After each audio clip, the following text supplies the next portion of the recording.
Hello everyone, मैं ममतेज गुप्ता। आज देखेंगे 10th class geography NCERT chapter 5। Chapter का नाम है खनिज तथा ऊर्जा संसाधन। इस चैप्टर के हमने 2 पार्ट पहले कंप्लीट कर लिए हैं। अगर आपने नहीं देखे हैं तो इसी वीडियो के डिस्क्रिप्शन में मैंने 10th क्लास की एसएसटी की प्लेलिस्ट की लिंक डाल रखी है, आप उस पर क्लिक करके देख सकते हैं। थ्योरी देखनी है तो थ्योरी वाली प्लेलिस्ट पर क्लिक करना, एमसीक्यू देखने तो एमसीक्यू वाली प्लेलिस्ट पर क्लिक करना। देखिए, फर्स्ट पार्ट में हमने देखा था कि खनिज क्या होते हैं, खनिजों को किस तरह से निकाला जाता है, ये सारी चीज हमने देखी थी। हमने जाना था खनिज कौन कौन सी चट्टानों में पाए जाते हैं, जैसे अग्नि चट्टाने, कार्यांतित चट्टाने, अपसादी चट्टाने, इनमें पाए जाते हैं। और हमने सारी चीजें खनिज के बारे में जानी थी। फिर हमने जाना था खनिजों का वर्गीकरण, अलोहा खनिज, लोहा खनिज, और हमने जाना था अधात्विक खनिज। ठीक है, ये सारी चीजें हमने जानी थी। फिर हमने सेकंड पार्ट में जाना था कि लोहा खनिज में क्या आता है, लोहा अयस्क और मैग्नीज। अलोहा खनिज में हमने बहुत विस्तार से पढ़ा था बॉक्साइड और तांबा। और आधात्विक में हमने पढ़ा था बहुत विस्तार से अभ्रक और चूना पत्थर। आज हम देखेंगे ऊर्जा संसाधन। अब देखिए, सबसे पहले आप ये जानिए कि ऊर्जा संसाधन क्या है और हमें इसकी जरूरत क्यों पड़ी। तो मैं आपको बताना चाहती हूँ कि जो खनिज होते हैं उनके परिष्करण के लिए, जैसे मैंने आपको बताया था सेकंड पार्ट में कि खनिजों को हम निकालते हैं और उनके बाद उनका परिष्करण करते हैं, यानी कि अशुद्धि को अलग करते हैं और खनिज को अलग करते हैं। उसको बोलते हैं परिष्करण। ठीक है, या धातु शुद्धिकरण भी बोल सकते हैं उसको। ठीक है, धातु को अलग निकाल रहे हैं और उसकी अशुद्धियों को अलग निकाल रहे हैं। तो वो जो एक प्रक्रिया होती है उसके लिए भी हमें किसकी जरूरत होती है, ऊर्जा की जरूरत होती है। क्योंकि हम किसी भी खनिज को जब परिष्कृत कर रहे हैं या उसको शुद्ध कर रहे हैं तो क्या करेंगे, हम सबसे पहले उसको उसको तपाएंगे। ठीक है, ताकि वो मेल्ट हो जाए और मेल्ट होके ऊपर आ जाए, उठ जाएगा वो। क्योंकि कोई भी चीज जो लिक्विड फॉर्म में होगी वो ऊपर आ जाएगी, और जो ठोस फॉर्म में होगी, ठीक है, मट्टी के रूप में होगी या कुछ भी अशुद्धियों के रूप में होगी, जो भारी होगी वो नीचे बैठ जाएगी। तो हम हर खनिज को इस तरह से ही परिष्कृत करते हैं। ठीक है, तो इस परिष्कृत करने के लिए हमें ऊर्जा की जरूरत होती है। ठीक है, दूसरा नंबर है कि हम घर में जो भी चीज खा रहे हैं, पी रहे हैं, कुछ भी काम कर रहे हैं, हर चीज के लिए हमें ऊर्जा की जरूरत होती है। जैसे हम खाना पका रहे हैं तो हमें गैस ऊर्जा की जरूरत होती है। ठीक है, या आपके यहाँ पर चूल्हे पर खाना बना रहे हैं तो ईंधन ऊर्जा की जरूरत होती है। स्टोव है तो आपके यहाँ केरोसिन ऊर्जा की जरूरत होती है। ठीक है, इस तरह से अलग अलग जरूरतें होती हैं। अब मान लीजिए, जैसे आपको कहीं बाइक पे जाना है तो आपको पेट्रोल की जरूरत होगी, तो पेट्रोलियम ऊर्जा की जरूरत होगी। और आपको लाइट जला के पढ़ना है तो आपको लाइट ऊर्जा की जरूरत होगी। अब लाइट भी किसी और ऊर्जा से बनाई जाती है। ठीक है, तो इस तरह से जो जो भी चीज हम दिन भर में इस्तेमाल कर रहे हैं, हर चीज के लिए हमें ऊर्जा की जरूरत होती है। बिल्कुल सेम वैसे ही जैसे हर चीज, हर जो भी काम हम कर रहे हैं, जो भी हम एक्टिविटी कर रहे हैं, हर एक्टिविटी करने के लिए हमें क्या चाहिए, खनिज की जरूरत होनी चाहिए। मैंने फर्स्ट पार्ट में आपको बताया था कि खनिज हमारे जीवन के लिए बहुत इंपॉर्टेंट है। हर काम में हमें खनिज यूज में आते हैं, चाहे हमारे खाना के बर्तन हो, चाहे हमारे पढ़ने का सामान हो, चाहे हमारी बाइक हो, स्कूटर हो, कुछ हो। उसी तरह से ऊर्जा भी है। तो ये दोनों क्या है, एक दूसरे पर निर्भर होते हैं। ऊर्जा के द्वारा ही हम क्या करते हैं, खनिजों को वो रूप देते हैं जिस रूप की हमें जरूरत होती है। जैसे लोहे की बाइक भी बनाई जाती है, चौखट भी बनाई जाती है। ठीक है, पंखा में भी लगा होता है, तांबा पंखा में भी लगा होता है, तांबे के आभूषण भी बनते हैं, तांबे के बर्तन भी होते हैं। तो हमें जिस रूप में चाहिए, हमें जिस रूप में उस खनिज को यूज करना है, उस रूप तक पहुंचाने में हमें कौन मदद करता है, हमें मदद करती है ऊर्जा। अब ऊर्जा को एनसीईआरटी में 2 भागों में बांटा है। पहले में बांटा है उन्होंने परंपरागत ऊर्जा, दूसरे में बांटा है उन्होंने अपरंपरागत ऊर्जा। तो परंपरागत ऊर्जा क्या होती है, देखो जो चीज पीढ़ी दर पीढ़ी चली आ रही है उसको हम बोलेंगे परंपरागत ऊर्जा। ठीक है, जैसे मैं आपको एक शब्द का मीनिंग बताना चाहती हूँ, परंपरा। ठीक है, आप सबके घर में अलग अलग परंपरा होती है। ठीक है, जैसे होली है तो परंपरागत रूप से पीढ़ी दर पीढ़ी बनाई जा रही है। आपके दादा ने बनाई है, आपके पापा बना रहे हैं, आप बना रहे हो, आप अपने बच्चों को भी बता रहे हो कि भाई इस दिन ये होली का त्योहार बनाया जाता है। ठीक है, आपके घर में परंपराएं महिलाएं साड़ी पहनती हैं, किसी के घर में परंपराएं महिलाएं सूट पहनती हैं, किसी के घर में परंपराएं कि महिला जींस टॉप पहनती है। तो अपना अपना कल्चर है। परंपराएं एक पीढ़ी से दूसरी पीढ़ी में ट्रांसफर होती है। ठीक है, आ रही है ना आपको चीजें समझ में। तो जो चीजें एक पीढ़ी से दूसरी पीढ़ी में ट्रांसफर हो रही हैं वो क्या हो गई, वो परंपरागत हो गई। अब हम परंपरागत ऊर्जा के बारे में बात कर रहे हैं। तो देखिए, परंपरागत ऊर्जा में क्या आएगा, लकड़ी। हमेशा से लकड़ी पे खाना बनता आया है, कोई नई बात तो है नहीं। आपने देखा होगा, अगर आपने नहीं देखा तो आप अपने आपके घर में जो भी बुजुर्ग हों, जो बहुत बड़े बूढ़े हों, 60 से ऊपर हों, उनसे पूछना कि क्या पहले कभी चूल्हे पे खाना बनता था, तो वो बताएंगे कि हाँ, चूल्हे पे इस तरह से खाना बनता था। उपले, ये क्या होता है, जो भैंस का गोबर होता है, गाय का गोबर होता है, उसको एक शेप देके और उसको सुखा लेते हैं धूप में, फिर उसको जला के उस पर खाना बनता था पहले। ठीक है, पहले ये चीज ज्यादा चलन में थी, चूल्हा है, उपले है। लकड़ी, ये चीज पहले ज्यादा चलन में थी क्योंकि गैस का इतना ज्यादा विकास नहीं था। हमारे घर में मैं बता रही हूँ, मेरी मम्मी खुद चूल्हे पे खाना बनाती थी और हम लोग खाते थे। ठीक है, ये गैस वैस अभी 10 20 25 साल पहले इसका चलन आया है गैस का। और जो हर घर में जो गैस है वो ये मोदी सरकार आने से है। पहले गांव में गैस वगैरह ज्यादा नहीं मिलती थी। अब क्या है, ये उज्ज्वला योजना के द्वारा इन्होंने हर घर में गैस पहुंचा दी है, तो हर घर में गैस पर खाना बन रहा है। नहीं, बचपन में आप लोगों ने भी, अगर आप लोग गांव में रहते हैं तो आपने चूल्हा आराम से देखा होगा। तो ये क्या चीज है, ये एक परंपरागत चीज है। ठीक है, कोयला, कई बार कंफ्यूजन होता है कि कौन सा नाम लोहे के का है और कौन सा नाम कोयले का है। तो आपको ये चीज ध्यान रखनी पड़ेगी। देखो, कोयले के मैंने सारे नाम यहाँ लिख दिए हैं ताकि आपको कंफ्यूजन ना हो। अगर आपने कोयले के याद कर लिए तो भी इजी हो जाएगा, लोहे के याद कर लिए तो भी इजी हो जाएगा। ठीक है, दोनों के याद कर लें तो बहुत अच्छा है, लेकिन मैंने कोयले के याद करे थे इसलिए मैं आपको वही टेक्निक बता रही हूँ। तो आप कोयले के नाम याद रख लेंगे तो आपको कंफ्यूजन नहीं होगा कि जैसे ऑप्शन में आता है तो आपको ऐसा लगता है कि ये कोयले का नाम है या फिर उसका नाम है लोहे का। ठीक है, तो कोयला जो होता है वो 3 प्रकार का होता है। पहले प्रकार का होता है पीट कोयला।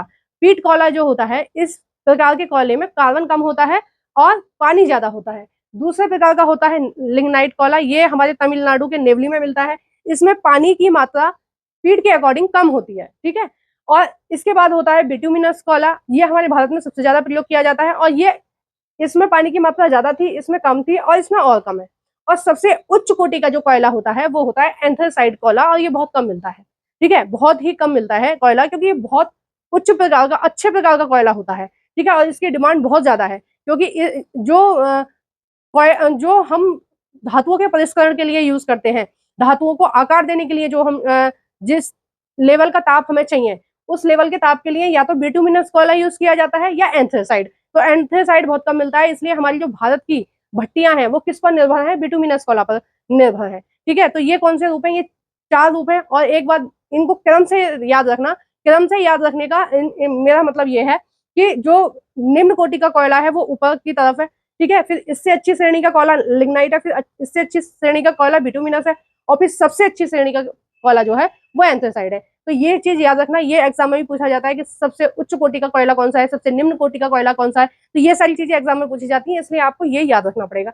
सेकंड, मैं इसमें बता रही थी पेट्रोलियम। पेट्रोलियम में क्या होता है, पेट्रोलियम केवल एक पेट्रोलियम ही नहीं होता है, पेट्रोलियम क्या होता है, एक गाढ़ा गाढ़ा सा ऑयल होता है। इसका कलर या तो हरा होता है या इसका कलर होता है काला। ठीक है, कई बार डार्क हरा भी होता है। तो ये जब जमीन में पाया जाता है, इसको हम डायरेक्ट इस्तेमाल नहीं कर सकते। हम क्या करते हैं, हम इसको रिफाइन करते हैं। इसको किस तरह से रिफाइन करते हैं कि जो कच्चा तेल होता है, कच्चा माने जो पेट्रोलियम हमने जमीन में से खोद के निकाला है, ठीक है, उसको हम क्या करते हैं, उसको हम भट्टी में गर्म करते हैं। ठीक है, देखो ये आग जल रही है और ये आपका कच्चा तेल है, यानी कि ये पेट्रोलियम है। जब इसका हम जलाते हैं, ठीक है, इसको एक लेवल पर तक गर्म करते हैं। देखो इसके लिए भी कोयले की जरूरत है, बिना कोयले के तो नहीं जल पाएगा ना ये। तो एक लेवल तक इसको क्या करते हैं, हम उबालते हैं। जब हम इसको उबालते हैं तो जो सबसे हल्का होएगा वो किस रूप में आ जाएगा, वो आपके सीएनजी के रूप में आ जाएगा। ठीक है, वो उसका क्या बन जाएगा, उसका सीएनजी गैस बन जाएगी। फिर उससे जो भारी होगा वो पेट्रोल के रूप में आ जाएगा। फिर उससे भारी आ जाएगा कैरोसिन, फिर आएगा डीजल और फिर आएगा हैवी ऑयल। जो हैवी ऑयल होता है, ये जो पानी के जहाज होते हैं इनमें इस्तेमाल किया जाता है। सीएनजी से आपको पता ही है, व्हीकल्स चलते हैं, स्कूटी चलती है, आपकी टैक्सी वगैरह चलती हैं, ठीक है, गाड़ी वगैरह चलती हैं, काफी सारी चीजें चलती हैं। पेट्रोल का आप जानते ही हैं, ठीक है, केरोसिन का आप जानते हैं, मिट्टी का तेल भी बोलते हैं इस केरोसिन को, और डीजल का भी आप जानते हैं। तो जो पेट्रोल होता है, ठीक है, जो पेट्रोलियम होता है, उसको क्या करते हैं, एक अच्छे खासे टेम्परेचर पर उबाला जाता है और इस तरह से उसमें नली नली सी बनी होती है। यहाँ पर अलग अलग कंटेनरों में भर जाता है कि जो सबसे पहले, जब इसमें हम इसको गर्म करेंगे एक अच्छे टेम्परेचर पर, ठीक है, जो होना चाहिए टेम्परेचर इसको उबालने के लिए, तो जो सबसे ऊपर भाप उठेगी वो क्या बन जाएगी, सीएनजी। ये एक अलग कंटेनर में इसको इकट्ठा कर लेंगे, फिर एक अलग कंटेनर में पेट्रोलियम को इकट्ठा कर लेंगे, फिर एक अलग कंटेनर में केरोसिन को। और ये तो कुछ चीजें लिखी हुई हैं, और भी बहुत सारी चीजें इस पेट्रोलियम में होती हैं। ठीक है, 2 4 चीजें नहीं, और भी एक आध चीज और भी होती है। सारी चीज मैंने बोर्ड पर नहीं लिखी क्योंकि इन सारी चीजों को डिटेल में जाने में टाइम लगता है। तो आपने जाना कि परंपरागत ऊर्जा कौन सी होती है जिन्हें हम पीढ़ी दर पीढ़ी यूज करते आ रहे हैं, जिसमें ये सारी चीजें आती हैं। हमारी जल विद्युत आती है, यानी कि पानी बनाने का जो चलन है वो आज का नहीं है, वो पीढ़ी दर पीढ़ी चला आ रहा है। और ताप विद्युत बनाने का भी जो क्रम है, जो प्रक्रिया है, वो बहुत पहले से चली आ रही है। तो ये सारे जो लिखे हैं मैंने 7 नाम, ये आएंगे परंपरागत ऊर्जा में। ठीक है, आपको समझ में आ गया परंपरागत ऊर्जा कौन सी होती है, क्या क्या चीज इसमें आएगी। ठीक है, जो चीज हम हमेशा से यूज करते आ रहे हैं उसको हम परंपरागत ऊर्जा के अंतर्गत रखेंगे। ठीक है, अब ये 8वां जो है ये मैंने लिखा नहीं है, ऐसे ही छोड़ दिया। ये आप कमेंट बॉक्स में बताएंगे कि इस 8 नंबर पे क्या आएगा। ठीक है, तो आप सर्च कीजिए किताबों में, अपने आसपास से कहीं से भी सर्च कीजिए और मुझे कमेंट बॉक्स में बताइए। जो सबसे पहले कमेंट करेगा मैं उसका, जो अगर उसका सही आंसर हुआ कमेंट बॉक्स में तो मैं उसका कमेंट पिन कर दूंगी। अनवीकरणीय कौन कौन से हैं वो आएंगे परंपरागत में। तो उपले हैं, कोयला है, पेट्रोलियम और प्राकृतिक गैस, ये किस में आएगी, अनवीकरणीय में आएगी। ये आपको मैं याद करने का तरीका बता रही हूँ। ठीक है, और नवीकरणीय में कौन से आएंगे, जिनका प्रयोग हम हमेशा से नहीं करते आ रहे हैं, जिनका हमने अभी अभी आविष्कार किया है वो आएंगे गैर परंपरागत ऊर्जा में। ठीक है, यानी कि परंपरा नहीं चली आ रही है उनको यूज करने की, हमने अभी कुछ दिन पहले ही उनका आविष्कार किया है और कुछ दिन पहले से ही वो यूज करने स्टार्ट हुए हैं। ठीक है, तो ये किस में आएंगे, ये आएंगे गैर परंपरागत में। और एक और टेक्निक है इसको याद रखने की कि जो चीजें आपके नवीकरण में आएंगी, ठीक है, जो नवीकरण में आएंगी वो किस में आएंगी, गैर परंपरागत में। अब जैसे परमाणु ऊर्जा है, ये कभी खत्म नहीं हो सकती। ठीक है, सौर ऊर्जा है, क्या कभी ऐसा हो सकता है कि सूरज ना उगे, जब सूरज नहीं उगेगा तो हमारा जीवन संभव ही नहीं होएगा ना। तो सौर ऊर्जा हम हमेशा से यूज करते आ रहे हैं। आपने देखा होगा सोलर पैनल भी लगाते हैं। अभी हम इन सारी चीजों को एनसीईआरटी में बहुत डिटेल से पढ़ेंगे कि एनसीईआरटी इनके बारे में क्या कह रही है। ठीक है, पवन ऊर्जा है, कभी ऐसा हो ही नहीं सकता हवा चलनी बंद हो जाए। बायोगैस है, कभी ऐसा हो नहीं सकता कि हम बायोगैस ना बना पाए। ये किससे बनता है, गाय भैंस के गोबर से, या जो हमारा वेस्ट मटेरियल होता है घरों का, जैसे फलों के छिलके हैं, सब्जियों के छिलके हैं, ठीक है, पत्तों का सड़ना गड़ना है, और गोबर है, इन सबको लंबे टाइम तक क्रिया करके क्या करा जाता है, गोबर गैस बनाई जाती है। गोबर गैस भी बोलते हैं इसको, बायोगैस भी बोलते हैं। ठीक है, दोनों ही बोलते हैं इसको, गोबर गैस भी मैंने देखा है लिखा हुआ। नेक्स्ट है आपका ज्वारीय ऊर्जा। ज्वारीय ऊर्जा क्या होती है, समुद्र में जो ज्वार भाटा आता है, तो ज्वारीय ऊर्जा से हम क्या बनाते हैं, बिजली बनाते हैं। किस तरह से बनाते हैं, जब ज्वार आता है तो क्या करते हैं, हम उस पानी को सिक्योर कर लेते हैं, यानी कि जैसे ही ज्वार आएगा, समुद्र के किनारे होते हैं इस तरह के प्लांट, तो जैसे ही ज्वार आएगा उसके पानी को हम भर लेंगे, फिर उस पानी से हम, उस पानी के बल से हम क्या करेंगे, टरबाइन को घुमाएंगे, टरबाइन को घुमा के बिजली बनाई जाएगी और फिर उस पानी को छोड़ देंगे। फिर जब दोबारा ज्वार आएगा तो हम दोबारा से पानी भर लेंगे, फिर टरबाइन हवा को हिलाएंगे उस पानी की शक्ति से, और फिर उसके बाद फिर उस पानी को दोबारा हम समुद्र में छोड़ देंगे। तो इस तरह से हम इससे ज्वारीय ऊर्जा से बिजली बनाते हैं। नेक्स्ट है आपका भूतापीय ऊर्जा। मैंने आपको बताया कि जो हमारी पृथ्वी है उसमें क्या है, जो जैसे जैसे हम पृथ्वी में अंदर जाएंगे, अंदर की तरफ खोदेंगे, तो हम पाएंगे कि हमारी जो पृथ्वी है उसकी जितनी हम गहराई में जाएंगे उसका टेम्परेचर उतना ही ज्यादा है। ठीक है, जो हमारी मेंटल है वो कैसी है, पिघली हुई अवस्था में है, यानी कि जितने भी खनिज है जो ज्वालामुखी विस्फोट में बाहर निकल के आते हैं, ठीक है, तो वो क्या है, वो हमारी मेंटल से ही आते हैं। जो मेंटल होती है वो क्रस्ट को तोड़ देती है ना, और तोड़ के सारे खनिज बाहर आ जाते हैं। तो समझो उसका टेम्परेचर कितना अधिक होगा, लोहा कितना सख्त होता है, वो पिघली हुई अवस्था में है, पीतल पिघली हुई अवस्था में है मेंटल में। ये जितने भी खनिज हम यूज कर रहे हैं ये सारे खनिज मेंटल में पिघली हुई अवस्था में है। ठीक है, तो हम, तो इसका मतलब यह है कि पृथ्वी अंदर से गर्म है।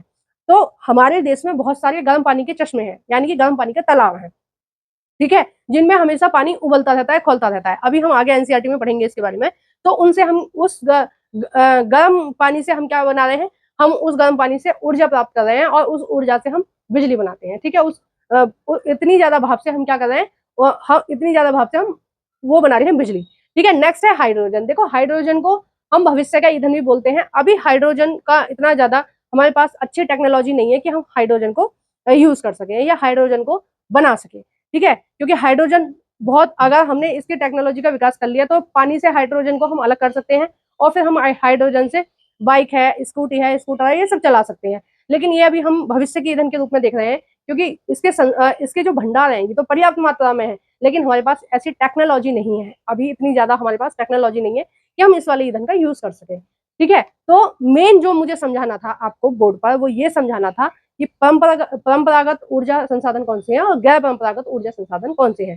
ठीक है, आई होप कि आपको क्लियर हो गया होगा कि परंपरागत ऊर्जा संसाधन कौन से हैं जिनका हम पहले से यूज करते आ रहे हैं। ये 5-6 नाम है। ठीक है, अगर आपको मिलेगा तो 8वां नाम भी आपको लिखना है, ठीक है, कमेंट बॉक्स में, और नहीं मिला तो फिर मैं बताऊंगी आपको कहीं से सर्च करके।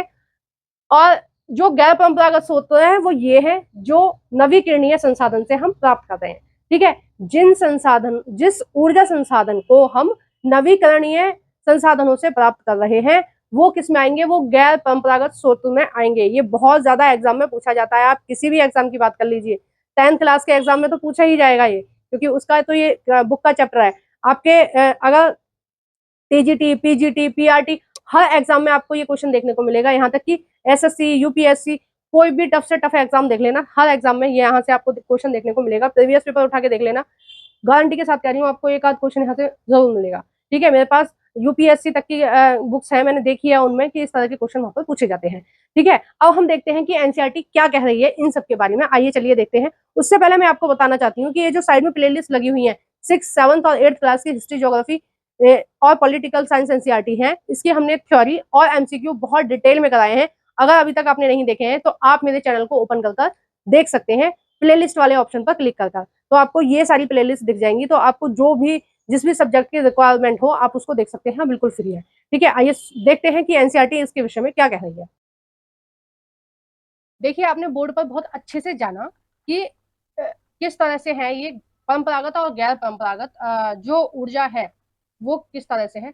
तो ये सारी चीजें मैंने आपको बता दी हैं, परंपरागत भी बता दिया है, गैर परंपरागत भी बता दिया है, इसमें कुछ बताने की जरूरत है नहीं मुझे। आगे नेक्स्ट हम देख लेते हैं इसमें क्या लिखा है। ग्रामीण ग्रामीण भारत में लकड़ी व उपले बहुत बहुत आयत में प्रयोग किए जाते हैं, यानी कि बहुत ज्यादा मात्रा में प्रयोग किए जाते हैं लकड़ी और उपले। और ये मैं आपको बता दूं कि ये पहले प्रयोग किए जाते थे, अभी हाल फिलहाल में प्रयोग नहीं किए जाते हैं। अब सबके घर क्या हो गया है, सबके घर उज्ज्वला योजना के तहत सबके यहाँ गैस आ गई है, तो वो गैस पे ही काम करते हैं।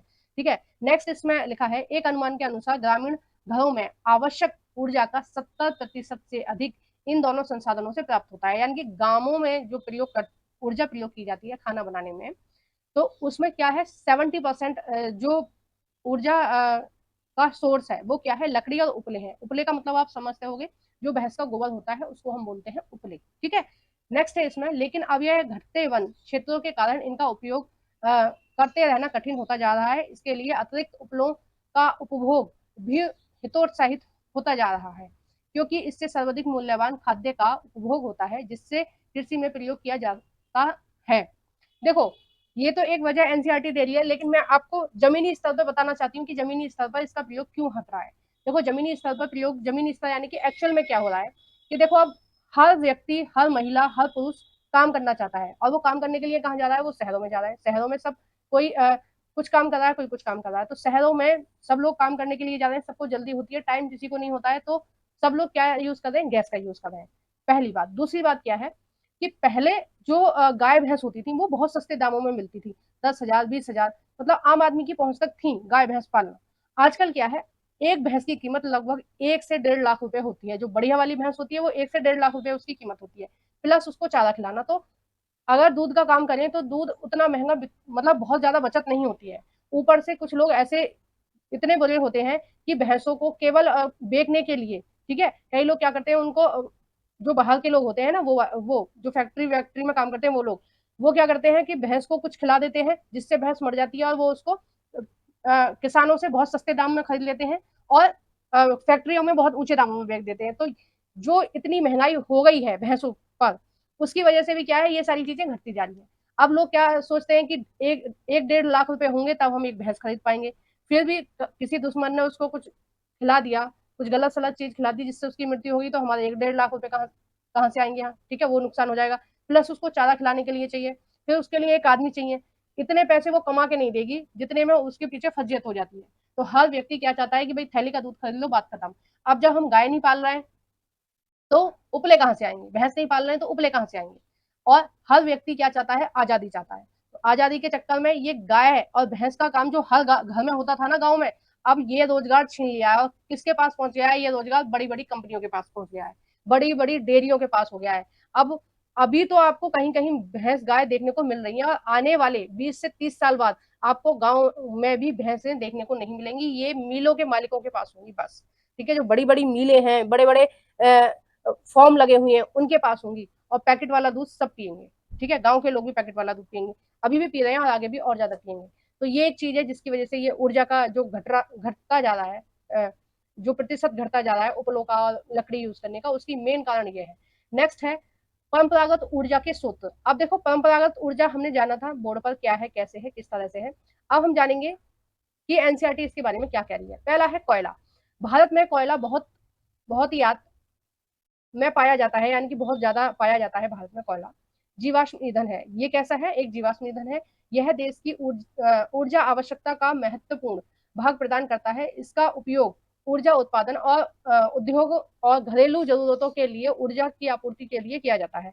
भारत अपनी वाणिज्यिक ऊर्जा आवश्यकताओं की पूर्ति हेतु मुख्यतः कोयले पर निर्भर है। यानी कि सबसे ज्यादा हमारे यहाँ जो ऊर्जा के लिए प्रयोग किया जाता है वो क्या किया जाता है?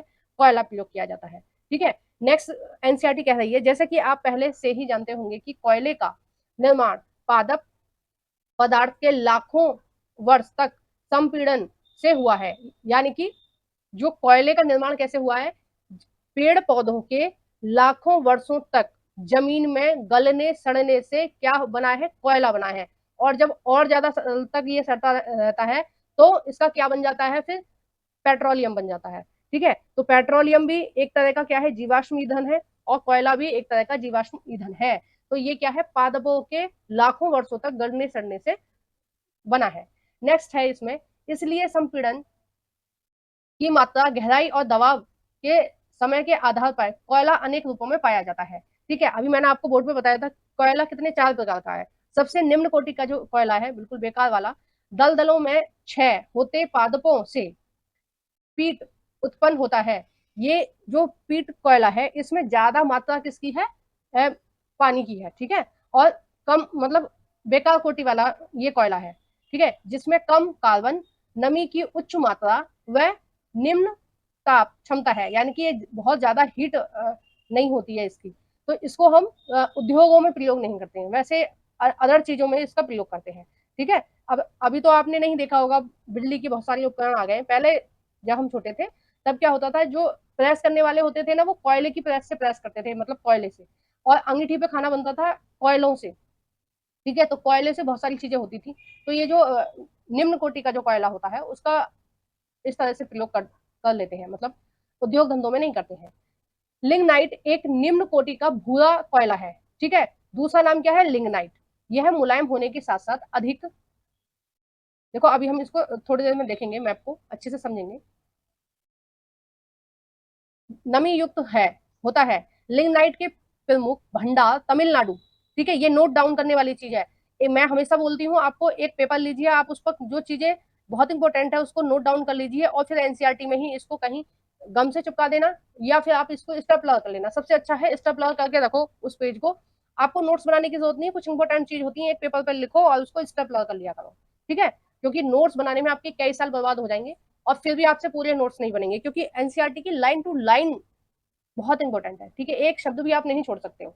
तो इसमें नेक्स्ट कहा जा रहा है, लिग्नाइट के प्रमुख भंडार कहाँ है? तमिलनाडु के नेवली में। ठीक है। ये आता है एग्जाम में, पूछा जाता है, कई जगह दिया हुआ है, तो इसको याद रखना है। लिग्नाइट कहाँ मिलता है हमारे देश में? तमिलनाडु के नेवली में। और विद्युत उत्पादन में प्रयोग किए जाते हैं। गहराई में दबे तथा अधिक तापमान से प्रभावित कोयले को बिटुमिनस कोयला कहते हैं। ये कैसा होता है? अधिक गहराई में। कम गहराई में सबसे पहली जो ऊपरी परत होती है उसमें पीट कोयला मिलेगा। जो थोड़ी और नीचे होती है उनमें लिग्नाइट मिलेगा। थोड़ी और गहरी होती है उनको उनमें क्या मिलेगा? बिटुमिनस मिलेगा। ये एक अच्छा प्रकार का कोयला होता है। ठीक है। वाणिज्यिक प्रयोग में सर्वाधिक लोकप्रिय है और सबसे ज्यादा लोकप्रिय कौन सा है? बिटुमिनस है। और इसका प्रयोग कहाँ किया जाता है? उद्योग धंधों में किया जाता है। ठीक है। धातु शोधन में उच्च श्रेणी के बिटुमिनस कोयले का प्रयोग किया जाता है। ठीक है। धातु शोधन मतलब अयस्कों में से धातु निकालना। ठीक है। जैसे हमने लोहे का देखा था, हमने बक्साइड का देखा था, हमने बहुत सारी तांबे देखा था, चांदी देखा था। अभी हमने पिछले पार्ट में ये सारी चीजें पढ़ी थी ना। अब इन अयस्कों में से किस तरह से धातु निकालनी है, तो इसको इनको हम गर्म करेंगे या अलग अलग तरह से चीजें करेंगे। ठीक है। उनको फिल्टर करेंगे तब वो क्या बनेंगे? एक धातु के रूप में होगी। तो धातु के परिष्करण में हम किसका यूज करते हैं? बिटुमिनस कोयले का यूज करते हैं। ठीक है।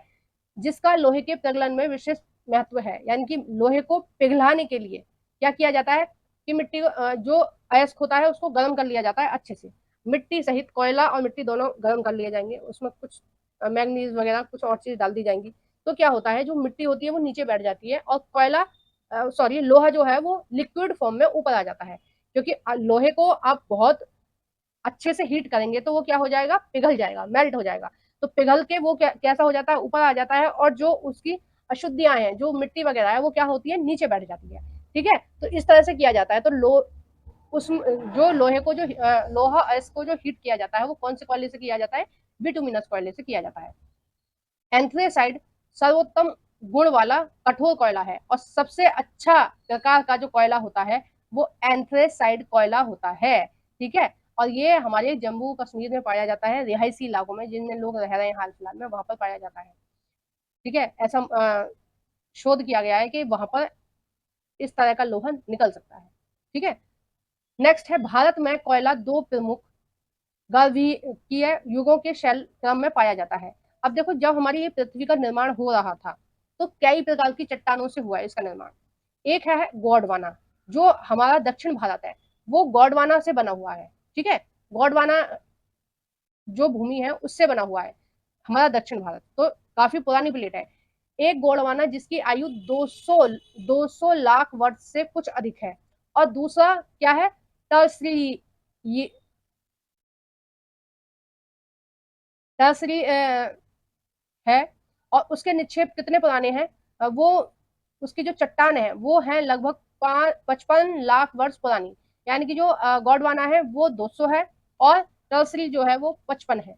यानी कि लगभग लगभग आप मान लीजिए कि उसको 4 गुना ज्यादा पुरानी है। ये जो गोंडवाना है वो 4 गुना ज्यादा पुराना है टर्सरी से। ठीक है, गोंडवाना कोयले कोयले जो धातु शोध कोयला है के प्रमुख संसाधन कहाँ मिलते हैं, जो गोंडवाना मैंने आपको बताया ना, हमारा दक्षिण भारत किससे बना हुआ है, गोंडवाना भूमि से। ठीक है, गोंडवाना वाली चट्टाने हैं, यानी कि 200 लाख वर्ष पुरानी चट्टाने हैं हमारे जो दक्षिण भारत की चट्टाने हैं।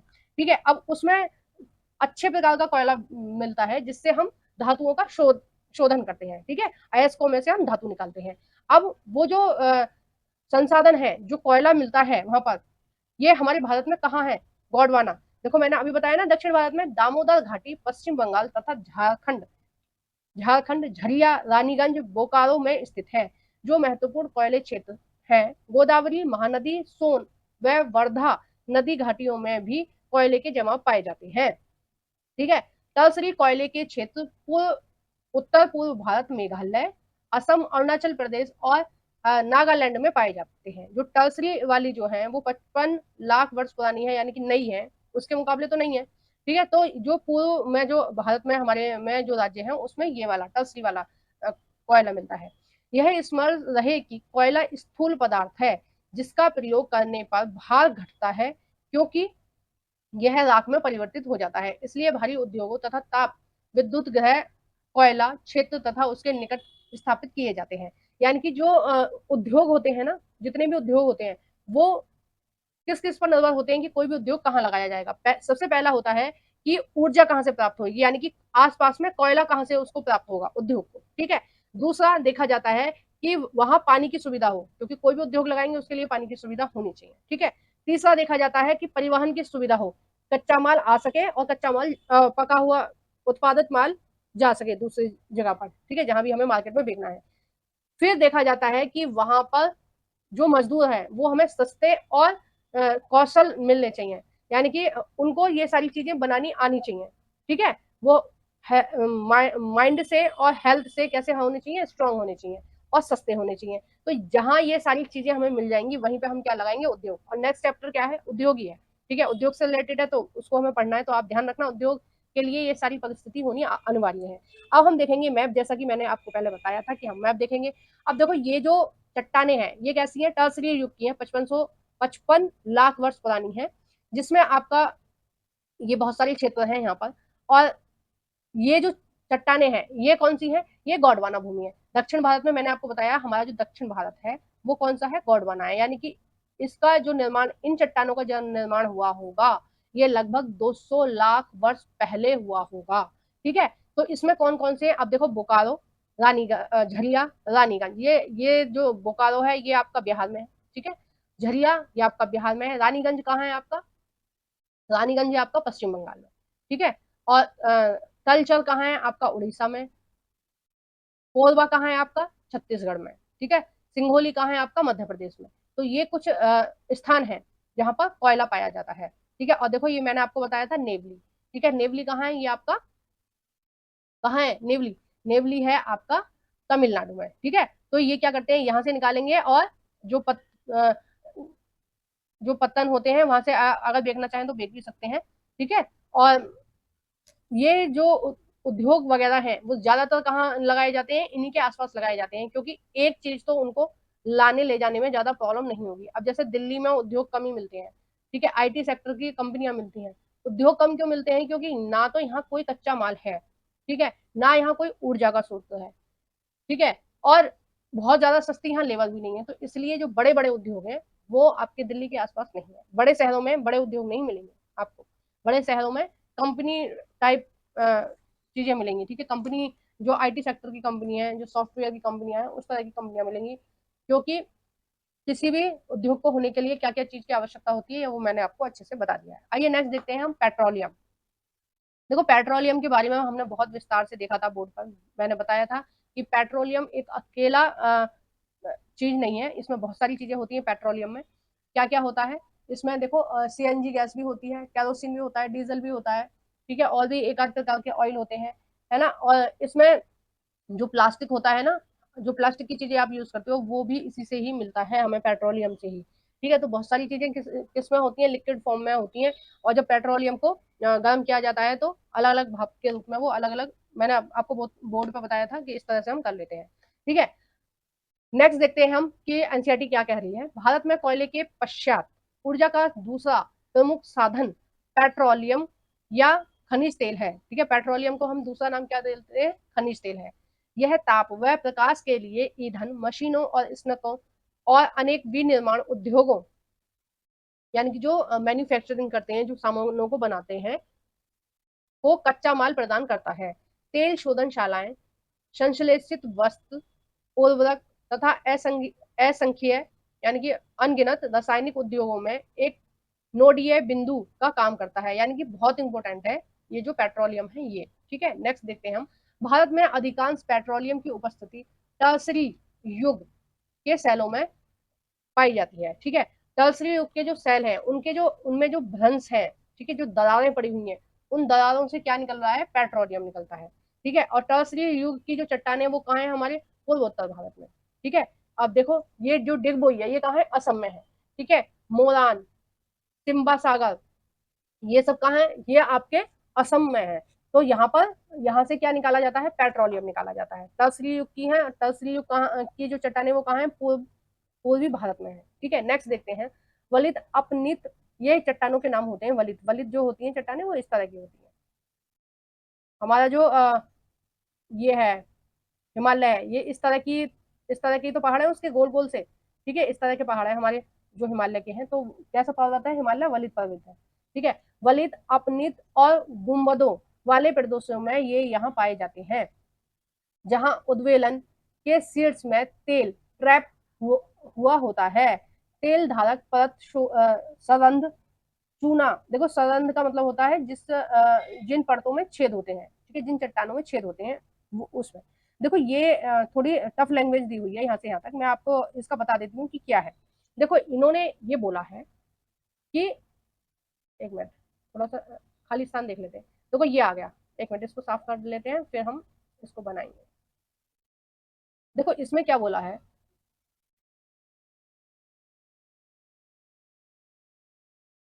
इसमें बोला गया है कि पेट्रोलियम किस तरह से हमें प्राप्त होता है। एक मिनट पेन ले लूं।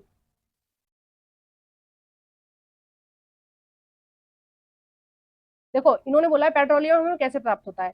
जो सबसे नीचे वाली जो परतें होती हैं वो कैसी होती हैं, बिल्कुल सख्त परत होती है, कैसी होती है, सख्त परतें होती हैं। बीच में क्या होता है, ये आपका पेट्रोलियम हो गया, ठीक है, ये क्या है, पेट्रोलियम, ठीक है।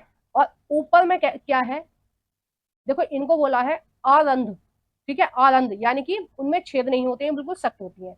और जो ऊपर होती हैं वो होती है रंध्र प्लेटें, यानी कि उनमें छेद होता है, क्योंकि ये किसकी होती है, चूना पत्थर की होती है। ऐसे इसमें छोटे छोटे क्या होंगे, छेद होंगे। मान लीजिए इस तरह से, मतलब, या फिर ऐसे मान लीजिए ऐसे बीच बीच में क्या है, इसमें यहाँ यहाँ छेद है, ठीक है। और कभी आपने चूना पत्थर देखा होगा तो जैसे पहले तो जो पुताई होती थी वो चूना से ही होती थी, तो आपने देखा होगा कि वो कैसा होता है, उसको अगर हम जमा भी देंगे तो उसमें फोर्स फोर्स से होते हैं। तो ये जो छेद छेद से होते हैं, ठीक है, इसमें ही एक पाइप डालेंगे और क्या करेंगे, पेट्रोलियम को यहाँ से खींच लेंगे। अब इसमें ये जो ऊपर वाली परतें हैं ये क्या करती है, यहाँ पर आपको मिलेगी सीएनजी गैस, ठीक है, फिर मिलेगा आपका पेट्रोलियम। सीएनजी गैस हमेशा कहाँ मिलेगी आपको, पेट्रोलियम जहां निकलेगा वहां हमेशा आपको सीएनजी गैस मिलेगी ही मिलेगी, ठीक है। जहां पेट्रोलियम होगा वहां सीएनजी गैस हमेशा मिलेगी। तो यहाँ से सीएनजी गैस आप निकाल सकते हैं, ठीक है। अब यही चीज इसमें आगे, एक मिनट, यही चीज देखो, ज्यादा हो गया, देखो यही चीज इसमें यहाँ बोली गई थी, क्या बोला गया था, पेट्रोलियम सरंध्र और आरंध्र चट्टानों के बीच भ्रंश ट्रैप में पाया जाता है। प्राकृतिक गैस हल्की होने के कारण खनिज तेल के ऊपर पाई जाती है, ठीक है। और इसमें ऊपर क्या लिखा गया था, तेल धारक परत सरंध्र चूना पत्थर या बलुआ पत्थर होता है, यानी कि ऊपर की जो परत होती है वो चूना पत्थर या बलुआ पत्थर की होती है, जिसमें छेद छेद होते हैं, ठीक है, जिसमें पोर्स होते हैं, है ना, छेद छेद से होते हैं, जिससे तेल प्रवाहित हो सकता है, जिसमें से तेल आर पार निकल सकता है। मध्यवर्ती जो आरंध पड़ते हैं तेल को ऊपर उठने तथा नीचे धंसने से रोकती हैं, क्योंकि इनमें क्या नहीं होते हैं, छेद नहीं होते हैं, ये सख्त परतें होती हैं और ये जो तेल है उसको नीचे नहीं जाने देती हैं, ठीक है। तो ये इस तरह से होता है, मैंने ऊपर आपको बता दिया, बहुत अच्छे से समझा दिया है। अब आप देखिए हमारे भारत में तेल कहाँ कहाँ होता है। भारत में मुंबई हाई, गुजरात और असम प्रमुख पेट्रोलियम उत्पादन क्षेत्र हैं। भारत के मानचित्र में तीन प्रमुख अपतटीय तेल क्षेत्र चिन्हित है। अंकलेश्वर गुजरात का सबसे महत्वपूर्ण तेल क्षेत्र है, यानी सबसे ज्यादा जो सही मात्रा में तेल निकलता है वो गुजरात के अंकलेश्वर में निकलता है। असम भारत का सबसे पुराना तेल उत्पादक राज्य है। और जो डिगबोई है, डिगबोई डिगबोई से जो पेट्रोलियम निकाला जा रहा है वो आज का नहीं निकाला जा रहा है, वो अंग्रेजों के जमाने से निकाला जा रहा है, ठीक है। अंग्रेजों ने इसकी खोज की थी और सबसे पहले हमारे असम में ही हमें नहीं, अंग्रेजों को पेट्रोलियम का कुआं मिला था, ठीक है। तो डिगबोई भारत का पहला कुआं है तेल का, ठीक है, जिससे तेल निकालना आरंभ हुआ था। नहर कटैया और मोरन हुंगरीजन इस राज्य के प्रमुख तेल उत्पादक क्षेत्र हैं, ठीक है। अब हम थोड़ा सा हम देखेंगे मैप में कि कहाँ कहाँ है तेल। पहले इसको हम इरेज करेंगे, फिर हम तेल, ओहो, फिर हम देखेंगे कि तेल कहाँ है।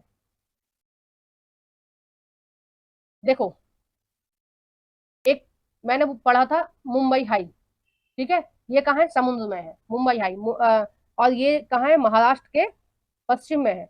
ये जो स्थान है यहाँ पर क्या मिलता है, पेट्रोलियम मिलता है। एक तो यहाँ पर मिलता है, एक अंकलेश्वर में मिलता है गुजरात के, ठीक है। कहाँ है ये, यहाँ पर है, खंबात की खाड़ी पर, ठीक है। खंबात की खाड़ी में क्या है, अंकुलेश्वर है, ये कई सारे स्थान है, यहाँ पर मिलता है, ठीक है। नेक्स्ट कहाँ पर है, देखो जो ये नेवली है, ठीक है, नेवली कहाँ है, तमिलनाडु में, और उसके बराबर में क्या है, ये एक पेट्रोलियम का या प्राकृतिक गैस का एक क्षेत्र है जहां से निकाला जाता है पेट्रोलियम, ठीक है। और कहाँ है इसमें, और एक इधर है, ठीक है, ये वाला भी स्थान क्या है, ये भी पेट्रोलियम के लिए है। ये क्या है, त्रिपुरा से भी निकाला जाता है, ठीक है। आइए नेक्स्ट देखते हैं, देखो साथ के साथ मैप में इसलिए दिखा रही हूँ ताकि आपको याद होता रहे। नेक्स्ट है प्राकृतिक गैस। प्राकृतिक गैस पेट्रोलियम के भंडार के साथ पाई जाती है और जब कच्चे तेल को सतह पर लाया जाता है तो यह मुक्त हो जाती है, ठीक है। कच्चे, मैंने अभी आपको बताया था ना, जहां जहां कच्चा तेल होगा वहां पर जो प्राकृतिक गैस है वो हमेशा आपको मिलेगी ही मिलेगी। नेक्स्ट हम देखते हैं, नेक्स्ट हम देखते हैं, इसका उपयोग घरेलू और औद्योगिक ईंधन के रूप में किया जाता है। इसका उपयोग बिजली क्षेत्र में ईंधन के रूप में बिजली पैदा करने के लिए भी किया जाता है। उद्योग में हीटिंग के उद्देश्य के लिए रासायनिक, पेट्रोकेमिकल और उर्वरक उद्योगों में कच्चा माल के रूप में किया जाता है, ठीक है। परिवहन ईंधन के रूप में और खाना पकाने में सीएनजी का प्रयोग किया जाता है, ठीक है। इसको प्राकृतिक गैस को क्या बोलते हैं, हम सीएनजी बोलते हैं। गैस के बुनियादी ढांचे में विस्तार और स्थानीय शहर, मतलब बहुत सारी चीजों में सीएनजी का प्रयोग करते हैं। अब सीएनजी कहाँ कहाँ मिलती है, जहां जहां पेट्रोलियम मिलता है वहां सीएनजी मिलती है। अभी मैंने बताया कहाँ कहाँ मिलती है, एक तो मुंबई हाई में मिलती है, ठीक है, महाराष्ट्र के पास जो समुद्र है वहां पर मिलती है, ठीक है, ये पश्चिमी पश्चिमी घाट के पास में है। और पूर्वी घाट में कहाँ मिलती है, कृष्णा और गोदावरी बेसिन के पास मिलती है, नेवली के पूर्व में मिलती है, ठीक है। ये इसमें कुछ एक्स्ट्रा था नहीं। और हाँ, एक चीज और मैं बता देती हूँ कि यहाँ से जो निकाला जा रही है सीएनजी, उसको एक पाइपलाइन द्वारा कहाँ कहाँ पहुंचाया जा रहा है। सीएनजी यहाँ से पाइप से निकाली जा रही है, ठीक है। यहाँ पर इसका सीएनजी का उत्पादन किया जा रहा है और कहाँ भेजा जा रहा है इसको, यहाँ पर गुजरात के इलाकों से निकालकर मध्य प्रदेश में जितने भी उद्योग धंधे हैं यहाँ तक, ठीक है, अत्ता तक, और औरैया, जगदीशपुर, शाहजहाबाद, अंबाला, ठीक है, गुरुग्राम, दिल्ली, सोनीपत, यहाँ यहाँ पहुंचाया जा रहा है इसको गैस पाइप के द्वारा, ठीक है, एक पाइप लगा दिया और यहाँ यहाँ इस गैस की सप्लाई की जा रही है, ठीक है। देखो दिल्ली में भी कई जगह ऐसा हो रहा है कि गैस लाइन बिछाई जा रही है, अब सिलेंडर से गैस नहीं मिलेगी, अब क्या होगा, पाइप से गैस आया करेगी, जैसे पानी की पाइपलाइन होती है वैसे गैस पाइप से आ करेगी, कई सारे घरों में आ रही होगी, और हमारे इलाके में नहीं आई है, जिस इलाके में मैं रह रही हूँ उस इलाके में नहीं आई है, और आसपास कई क्षेत्रों में आ गई है, यूपी में काफी सारी जगह ये गैस पाइप बिछी हुई है, ठीक है। जहाँ पे मेरा घर है खुर्जा में, खुर्जा बुलंदशहर जो है ना, खुर्जा शहर की मैं रहने वाली हूँ, मतलब मेरे मम्मी पापा खुर्जा शहर में रहते हैं, तो वहां पर गैस पाइप के द्वारा उनके यहाँ खाना बनता है, ठीक है, मतलब पाइप से आती है उनके यहाँ गैस। आइए नेक्स्ट देखते हैं, ये चित्र किसका है, ये है ऊर्जा संयंत्र का। अभी हम बाद में देखेंगे, पहले हम इसके बारे में पढ़ लें कि क्या है ये। एक मिनट, ये क्या था,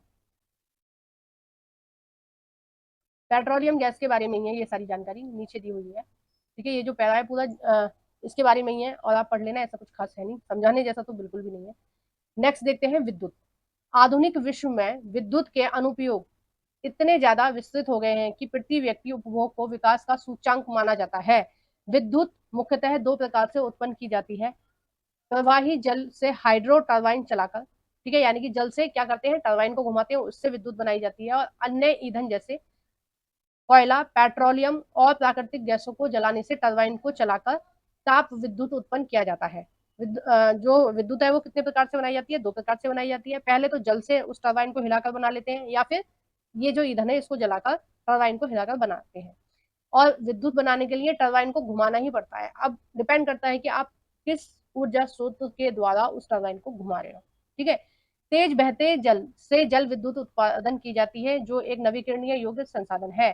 भारत में अनेक बहुउद्देशीय परियोजनाएं हैं, जो डैम बनाए जाते हैं उनको बोलते हैं बहुउद्देशीय परियोजनाएं, क्योंकि एक डैम से हम कई सारी चीजों में प्रयोग कर सकते हैं, बाढ़ को आने से भी रोक सकते हैं, नहर भी निकाल सकते हैं डैम बनाकर, है ना, बिजली का भी उत्पादन किया जाता है, मछली का भी उत्पादन किया जाता है, उद्योग धंधों के लिए भी वहां से डैम बनाकर पानी ले सकते हैं, तो बहुत सारे उद्देश्यों को पूर्ति करती है, इसलिए इसको हम क्या बोलते हैं, बहुउद्देश्य परियोजना बोलते हैं। जो विद्युत ऊर्जा उत्पादन करती हैं, जैसे भाखला, नागल, दामोदर घाटी कॉर्पोरेशन और पोपिली हाइडल परियोजना आदि, तो ये जो परियोजनाएं ये डैम बनाकर चलाई जा रही है। ताप विद्युत कोयला, पेट्रोलियम तथा प्राकृतिक गैस के प्रयोग से उत्पन्न की जाती है। ताप विद्युत, जो ताप विद्युत है, यानी कि दो प्रकार से विद्युत तैयार की जाती है, एक तो जल से और एक ताप से। तो ताप से जो विद्युत तैयार की जाती है उसमें किस किस चीज का हम प्रयोग करते हैं, पेट्रोलियम का, प्राकृतिक गैस का और कोयले का, ठीक है, कोयला यहाँ पे नहीं लिखा है लेकिन कोयले का भी प्रयोग करते हैं। ताप विद्युत ग्रह अनवीकरणीय योग्य जीवाश्म ईंधन का प्रयोग कर विद्युत उत्पन्न करते हैं। तो देखो ये जो जल वाला जो सिस्टम है, ये कैसा है, ये है नवीकरणीय, यानी कि जल तो हमेशा रहेगा ही पृथ्वी पर, जब तक जीवन है जब तक जल रहेगा, ठीक है।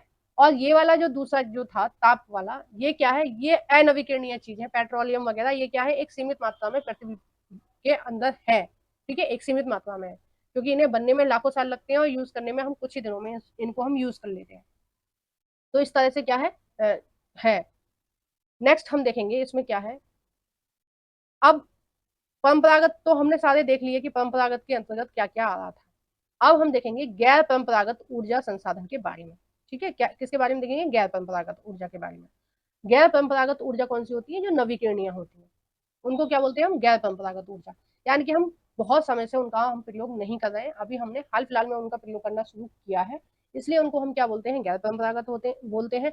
और नवीकरणीय इसलिए बोलते हैं क्योंकि जितने भी संसाधनों से हम ऊर्जा प्राप्त कर रहे हैं वो सभी कैसे हैं, वो हमें बार बार मिल सकते हैं, ठीक है। नेक्स्ट देखते हैं एनसीईआरटी क्या कह रही है। ऊर्जा के बढ़ते उपभोग ने देश को कोयला, तेल और गैस जैसे जीवाश्म ईंधन पर अत्यधिक निर्भर कर दिया है। गैस के तेल की बढ़ती कीमतों और इनके संभाव्य कमी ने भविष्य में ऊर्जा पूर्ति की सुरक्षा के प्रति अनिश्चितताएं उत्पन्न कर दी हैं, क्योंकि अगर हम जो पेट्रोलियम है या कोयला है हम सारा निकाल लेंगे तो भविष्य में हमें कहाँ से मिलेगा, तो इसके लिए गंभीर समस्या उत्पन्न हो गई हैं, और इन समस्या जब ये समस्या आई हमारे सामने तो हमने इनके अल्टरनेट ढूंढने शुरू कर दिए, और हमने अल्टरनेट क्या क्या ढूंढा है, तो हमने नवीकरणीय ऊर्जा संसाधन की ओर अपना रुख कर लिया है कि भाई हम ऐसे संसाधनों से ऊर्जा प्राप्त करेंगे जो कभी खत्म ही ना हो। उसमें क्या है, सौर ऊर्जा। देखो सोलर पैनल जो लगाए जाते हैं छतों पर, ठीक है, छत पर या घर के बाहर रख लेते हैं। आजकल तो मैंने देखा है कि जो दुकानदार होते हैं ना, वो भी एक आध पैनल खरीद लेते हैं। जैसे छोटी दुकान है तो लाइट कॉमर्शियल बिल आएगा उनका, तो बिल आता है बहुत ज्यादा, तो वो क्या करते हैं, एक पैनल खड़ा कर लेते हैं दुकान के बाहर, उसमें एक लाइट जल जाती है, एक पंखा चल जाता है, बस उतनी की उन्हें उन्हें जरूरत होती है, उससे ज्यादा की उन्हें जरूरत ही नहीं है। और दुकान तो दिन दिन में ही खोलनी होती है, रात में खोलनी नहीं होती, तो दुकानदार भी इस चीज का प्रयोग कर रहे हैं। नेक्स्ट है पवन ऊर्जा, नेक्स्ट है ज्वारीय ऊर्जा, जैविक ऊर्जा तथा अवशिष्ट पदार्थ जनित ऊर्जा के उपयोग की बहुत जरूरत है। ये ऊर्जा के गैर परंपरागत संसाधन कहलाते हैं। भारत धूप, जल और जीव भर संसाधनों में समृद्ध है। भारत में नवीकरणीय योग्य ऊर्जा संसाधनों के विकास हेतु बृहद कार्यक्रम भी चलाए गए हैं। अब देखिए, गैर परंपरागत ऊर्जा में सबसे पहले नंबर पर आ रहा है परमाणु और आणविक आणविक ऊर्जा। ठीक है, परमाणु और आणविक ऊर्जा अणुओं के संरचना को बदलने से प्राप्त होती है। जब ऐसा परिवर्तित किया जाता है तो ऊष्मा के रूप में काफी ऊर्जा मुक्त होती है तथा देखो, जो न्यूट्रॉन प्रोटॉन के बारे में अगर आपने पढ़ा होगा कभी, ठीक है, साइंस में, तो उसके द्वारा ये ऊर्जा प्राप्त की जाती है। ठीक है, अब साइंस के बारे में मुझे बहुत ज्यादा जानकारी नहीं है, तो इसलिए मैं आपको डिटेल में इस चीज में नहीं जा पाऊंगी। ठीक है, तो आप बस ये समझ लीजिए कि जो अणुओं से जो नाभिकीय विखंडन क्या होता है, मतलब उस तरह का कुछ होता है ना, उससे ऊर्जा प्राप्त करी जाती है। ठीक है, न्यूट्रॉन और प्रोटॉन से जो ऊर्जा प्राप्त की जाती है, ये उस ऊर्जा की बात कर रहे हैं, और उससे क्या बनाई जाती है, बिजली बनाई जाती है, विद्युत बनाई जाती है। ठीक है, यूरेनियम और थोरियम जो झारखंड और राजस्थान में अरावली पर्वत श्रृंखला में पाए जाते हैं। क्या पाए जाते हैं, यूरेनियम पाया जाता है अरावली में और थोरियम पाया जाता है। ठीक है, का प्रयोग अणु और आणविक ऊर्जा, सॉरी, परमाणु तथा आणविक ऊर्जा के उत्पादन में किया जाता है। केरल में मिलने वाला मोनोजाइट रेत में भी थोरियम की मात्रा पाई जाती है। ठीक है, थोरियम की मात्रा कहाँ कहाँ पाई जाती है, एक तो राजस्थान के अरावली में और एक हमारे केरल के मोनोजाइट रेत में। ठीक है, नेक्स्ट हम देखेंगे सौर ऊर्जा के बारे में। भारत में एक उष्ण कटिबंधीय देश है। भारत कैसा देश है, उष्ण कटिबंधीय देश है, ये मैंने आपको 1000 बार बता दिया है, इसमें कुछ एक्सप्लेन करने की जरूरत ही नहीं है। यहाँ सौर ऊर्जा के दोहन की असीम संभावनाएं हैं। फोटोवोल्टाइक प्रौद्योगिकी यानी कि टेक्नोलॉजी द्वारा धूप को सीधे विद्युत में परिवर्तित किया जा सकता है। वही जो सोलर पैनल से जो लाइट बनाई जाती है, ये उसी के बारे में बात हो रही है। भारत के ग्रामीण तथा सुदूर क्षेत्रों में सौर ऊर्जा तेजी से लोकप्रिय हो रही है, क्योंकि गांव, मतलब जो भारत है उसमें बहुत सारे गांव आज भी ऐसे हैं जहां पर विद्युत नहीं है, यानी कि बिजली नहीं है। अभी मैं आपको बात करूं कि लगभग 20 साल पहले हमारे गांव में भी लाइट नहीं थी। ठीक है, जब हम गांव में रहते थे तब तक लाइट नहीं थी। ठीक है, जब तक कोई लाइट नहीं थी, 2000 के लगभग, सन 2001 या 2 में वहां पर लाइट आई है। तो उससे पहले वहां लाइट नहीं थी, जब हम वहां रहते थे तो लाइट नहीं थी, और तब ये सोलर पैनल नहीं चलते थे, ये अभी चलने शुरू हुए हैं। अगर चलते तो हमारे घर पे भी ये सोलर पैनल लगा के काम चल जाता। तो आज भी गांव में ऐसे बहुत सारे गांव हैं भारत में जहां पर लाइट की व्यवस्था नहीं है, तो वो लोग क्या कर रहे हैं, सोलर पैनल लगा रहे हैं और अपनी बिजली खुद बना रहे हैं और अपना काम चला रहे हैं। ठीक है, किसी सरकार की तरफ देखने की उनको जरूरत नहीं है। नेक्स्ट है, कुछ बड़े सौर ऊर्जा संयंत्र देश के विभिन्न भागों में स्थापित किए गए हैं। ऐसी अपेक्षा की सौर ऊर्जा के प्रयोग से ग्रामीण घरों में उपला तथा लकड़ियों पर निर्भरता को न्यूनतम किया जा रहा है।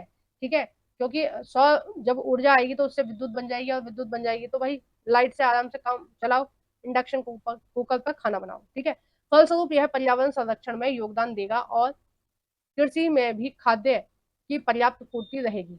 अब देखो, पर्यावरण तो सुरक्षित रहेगा क्योंकि इससे कोई पर्यावरण प्रदूषण होता नहीं है। सोलर पैनल लगाने से कोई पर्यावरण प्रदूषण थोड़ी ना हो रहा है, कोई ना धुआं निकल रहा है ना कुछ, जबकि सीएनजी वगैरह से भी थोड़ा बहुत होता है ना प्रदूषण, और बहुत मतलब ना के बराबर ही होता है। सबसे बढ़िया माना जाता है सीएनजी प्रदूषण की रोकथाम के लिए। ठीक है, तो ना के बराबर होता है सीएनजी से। उसके बाद होता है पेट्रोलियम वगैरह, पेट्रोल है, डीजल है, इनसे काफी मात्रा में होता है। तो इस तरह की चीजें यूज नहीं करी जा रही विद्युत बनाने के लिए, तो इससे क्या हो रहा है, इससे पर्यावरण प्रदूषण में भी राहत मिल रही है। नेक्स्ट इसमें दिया है पवन ऊर्जा के बारे में। ठीक है, अब देखो पवन ऊर्जा जो है, यानी कि पवन ऊर्जा हमें कहाँ प्राप्त होगी, पवन ऊर्जा हमें प्राप्त होगी जहां पर तेज हवाएं चलती होंगी। ठीक है, कहां पर, जहां पर तेज हवाएं चलती होंगी। और तेज हवाएं कहाँ चलती हैं, एक मिनट मैप देखती हूँ, क्या मैप है मेरे पास भारत का। नहीं है। चलो मैं यहाँ पर भारत का मैप बना देती हूँ और आपको समझाती हूँ थोड़ा सा। एक मिनट, ये देखते हैं ये मैप किसका था पीछे, इसका डिस्कशन नहीं किया ना। आणविक तापीय ऊर्जा का है, ठीक है, ये कहाँ कहाँ है ये आप देख लीजिए, और ये एग्जाम में बहुत ज्यादा पूछा जाता है। फिर हम पवन ऊर्जा के बारे में भी बात करेंगे। ठीक है, तो आणविक ऊर्जा कहाँ है, एक तो आपके नरौरा में है, ये आपके उत्तर प्रदेश का बुलंदशहर जिले में है, ठीक है, और ये मैंने देखा है, वहां पर हम गंगा स्नान के लिए गए थे एक बार, तब मैंने देखा था। तो कहाँ है, नरौरा में है, ठीक है, आणविक ऊर्जा। और आपके तारापुर में है, ये महाराष्ट्र में है। काकरापारा ये कहाँ है, गुजरात में है। कैग कहाँ है, आपके तमिलनाडु, सॉरी कर्नाटक में है। कल पक्कम कहाँ है, ये आपके तमिलनाडु में है। ठीक है, तो ये कुछ नाम है, ये आपको याद रखने हैं क्योंकि एग्जाम में पूछे जाते हैं। ठीक है, और ऐसे ही करना है, एक पेपर लेना है उस पर लिख लेना है। ठीक है, या फिर देखो एनसीईआरटी में बहुत सारी जगह होती है, साइड साइड में यहाँ पर लिख लिया करो। ठीक है, यहाँ लिख लिया करो, कुछ इंपॉर्टेंट चीजों को यहाँ लिख लिया करो, मैं ऐसे ही लिख लेती हूँ साइड में, ऊपर नीचे कहीं लिख लिया करो। ठीक है, नोट्स अलग से बनाने की आपको जरूरत नहीं है। और जो तापीय ऊर्जा है वो इतने सारी जगह है। ठीक है, यानी कि कोयले से या पेट्रोलियम से ये जो विद्युत है ये बनाई जा रही है। तो इसके बारे में बहुत कम पूछा जाता है, तापीय के बारे में ज्यादा से ज्यादा पूछा जाता है आणविक ऊर्जा या परमाणु ऊर्जा के बारे में। तो ये 5-6 नामे बहुत ज्यादा कठिन है नहीं, तो इनको आप याद रखना। ठीक है, एक राजस्थान का बताना मैं भूल गई हूँ, रावत भाटा। रावत भाटा कहाँ है, ये आपके राजस्थान में है। ठीक है, इसको भी याद रखना है अच्छे से। तो ये 3-4 है, इनको एक कॉपी पर लिख ले लीजिए साइड में। और आप जो मैं शाम को 6 बजे एक वीडियो अपलोड करती हूँ ना, उसको जरूर देखा करो। इस तरह के जो महत्वपूर्ण चीजें होती हैं, जो नोट्स बनाने लायक चीजें होती हैं, मैं उनको शॉर्ट वीडियो बनाकर शाम के 6 बजे अपलोड करती हूँ। डेली करेक्ट टाइम है, 6 से 6:15 तक तो आपको वीडियो 100% मिल जाएगी। कभी वो कंटेंट से रिलेटेड होती है, कभी आपके वो उससे रिलेटेड होती है, क्या कहते हैं, आपके मोटिवेशन वीडियो होती है। तो जीवन में आपको व्यवहार सीखने के लिए बहुत सारी चीजें आसपास की देखनी होती हैं, समझनी होती हैं और रिएक्ट करना होता है। तो अगर आप मेरी वो मोटिवेशनल वीडियो देखोगे तो आपको काफी एक्सपीरियंस मिलेगा। ठीक है, अनुभव रहेगा जीवन में आगे जीने के लिए। और जो मेरे खुद के अनुभव रहे हैं मैं उनको साझा करती हूँ अपनी मोटिवेशनल वीडियो में, तो आप उनको देख सकते हैं। ठीक है, शाम के 6 बजे मैं अपलोड करती हूँ, कई बार रात के 9 बजे भी मैं अपलोड करती हूँ शॉर्ट वीडियो। ठीक है, शॉर्ट वीडियो का 2 टाइम है, शाम के 6 बजे और 9 बजे। जो 6 बजे वाली होती है वो इंपॉर्टेंट वीडियो होती है, हमेशा अच्छी क्वालिटी, मतलब जो कंटेंट वाली वीडियो होती है ना वो बहुत अच्छी होती है। तो किसी दिन कंटेंट वाली वीडियो करती हूँ अपलोड, और किसी दिन मोटिवेशनल वाली।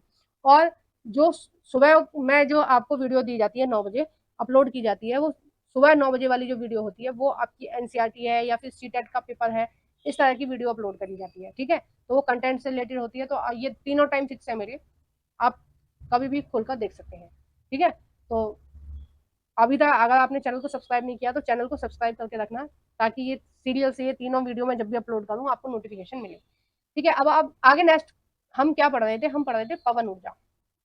सौर ऊर्जा हमने पढ़ ली, हम पढ़ रहे थे पवन ऊर्जा। हाँ देखो, पवन ऊर्जा के बारे में मैं बताना चाह रही थी मैप से। तो जो पवन ऊर्जा है वो हमें सबसे अच्छा कहाँ मिलेगा, जो तटीय इलाके हैं उनमें मिलेगा पवन ऊर्जा, जहाँ हवाएं चलती होंगी। और हवाएं सबसे ज्यादा कहाँ चलती हैं, तटीय क्षेत्रों में चलती हैं। कहाँ चलेंगी, आपके गुजरात में चलेंगी। ठीक है, कहाँ चलेंगी, आपके महाराष्ट्र में, आपके यहाँ पर क्या है, कर्नाटक में, केरल में, तमिलनाडु में, आंध्र प्रदेश में, उड़ीसा में, आपके पश्चिम बंगाल में। ठीक है, यहाँ पर जो हवाएं हैं वो काफी तेज चलती हैं, तो यहाँ पर लगा दिया जाता है इस तरह का उपकरण। ये है पवन चक्की। ठीक है, और ये जो ब्लेड है इनकी लगभग 7-8 फीट यानी कि काफी ऊंचाई होती है। ठीक है, इनकी जो ऊंचाई होती है, ये जो खंबा है ऊपर तक की अगर हम ऊंचाई जाने तो इसकी 30-40 फीट इसकी ऊंचाई होती है। तो 30-40 फीट लंबे ये बनाए जाते हैं। और ये चक्की घूम रही है, मतलब ये पंखा से घूमेगा, तो यहाँ पर एक टरबाइन लगी हुई है, वो टरबाइन घूमेगी। टरबाइन घूमेगी तो क्या होगा, उससे विद्युत प्राप्त होगी। और यहाँ पर अंदर ये जो खंबा है ना, इसमें से ही तार जा रहे हैं, और कहीं ट्रांसफार्मर लगा होगा, और वहां से जो लाइट है वो और जगह सप्लाई होगी। तो ये जो पवन चक्कियां होती हैं इनसे क्या बनाई जाती है, लाइट बनाई जाती है। ठीक है, और प्रकृति को इनसे कोई नुकसान नहीं है, तो ये एक अच्छा साधन है लाइट बनाने का। ठीक है, समझ में आ गया ना। ये क्या होता है, हवा की वजह से ये घूमती है। ठीक है, ऐसे घूमती है। और ये जो डब्बी सी लगी हुई है पीछे देखो, ये डब्बी सी लगी हुई है ना, इसमें टरबाइन है, और ये टरबाइन घूमती है, इससे क्या बनती है, लाइट बनती है। और लाइट अंदर तारों के जरिए, नीचे यहाँ पर ये तार पूरे बिछे हुए होते हैं, तारों के जरिए, ये अंडरग्राउंड कुछ इन्होंने फिटिंग कर रखी होगी, उसके जरिए कहीं एक ट्रांसफार्मर रखा होगा वहां से, और जो लाइट है वो अन्य क्षेत्रों के लिए जाती है। तो इस जो पवन ऊर्जा से जो लाइट तैयार की जाती है वो कहाँ की जाएगी, वो तटीय क्षेत्रों में की जाएगी। अब तटीय क्षेत्रों के प्रदेशों के जो नाम है वो तो आपको याद होने ही चाहिए, और अब तक मैंने आपको जितने भी चैप्टर कराए हर चैप्टर में मैंने आपको मैप खोल खोल के समझाया है, तो आपको मैप अब तक रट गया होगा। और नहीं रटाए तो प्लीज आप अपने कमरे में मैप को टांग लीजिए और अच्छे से रट लीजिए कौन सा स्टेट कहाँ है। ठीक है, तो जितने भी तटीय प्रदेश हैं उन सब में क्या पाया जाएगा, पवन ऊर्जा की ऊर्जा पाई जाएगी। ठीक है, आइए नेक्स्ट देखते हैं। इसमें एनसीईआरटी क्या कर रही है, भारत में पवन ऊर्जा फॉर्म के विशालतम पेटी तमिलनाडु में नागरकोइल से मदुरई तक अवस्थित है। यानी कि यहाँ पर जो हवाएं वो ठीक ठाक चलती हैं, तो यहाँ पर बहुत सारे इस तरह की चीजें लगाई गई हैं। ठीक है, नागरकोइल कोइल और जैसलमेर देश में पवन ऊर्जा के प्रभावी प्रयोग के लिए जाने जाते हैं। जैसलमेर कहाँ है आपका, राजस्थान में। ठीक है, नेक्स्ट है आपका बायोगैस। बायोगैस भी कैसा है, एक नवीकरणीय संसाधन है।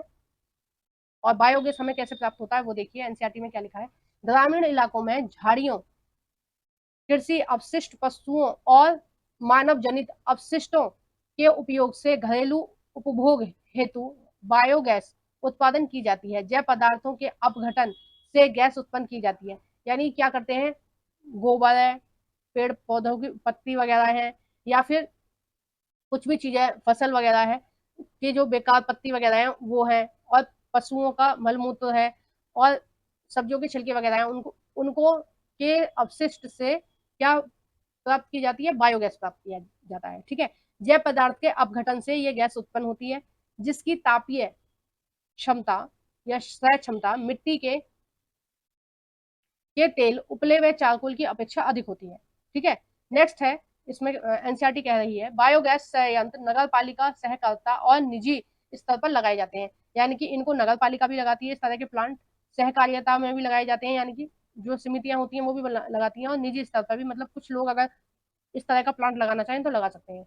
पशुओं का गोबर प्रयोग करने वाले संयंत्र ग्रामीण भारत में गोबर गैस प्लांट के नाम से जाने जाते हैं। ठीक है, इन प्लांटों का क्या नाम है, गोबर गैस प्लांट।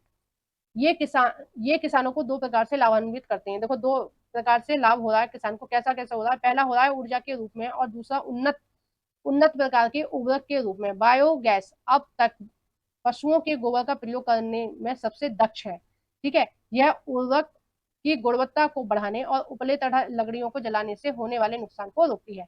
एक जो उपले वगैरह का यूज कर रहे थे, गोबर से जो उपले बना के जो हम उपले का यूज कर रहे थे, उससे जो धुआं हो रहा था उससे कार्बन डाइऑक्साइड उत्सर्जित हो रही थी। अगर हम बायोगैस का प्रयोग करेंगे तो इस तरह का प्रदूषण नहीं होगा। ठीक है, अब देखो, इसमें चीजों को डाल दिया जाता है, जो गोबर है या कुछ अपशिष्ट पदार्थ है उनको डाल दिया जाता है, और यहाँ पे एक चक्की टाइप की लगी होती है, घुमाते रहते हैं, सड़ता रहता है, और इसी से क्या बन जाती है, गैस बन जाती है।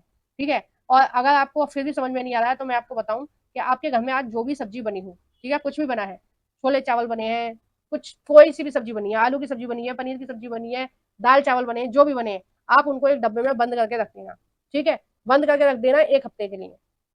1 हफ्ते तक आपको उसको खोलना नहीं है, और ऐसी जगह रख देना जो स्थान गर्म होता हो, नहीं तो उसको धूप में रख देना। ठीक है, अगर सर्दियां हैं तो धूप में रख दो, गर्मियां हैं तो कुछ भी करने की जरूरत नहीं है, ऐसे ही रखे रहने देना।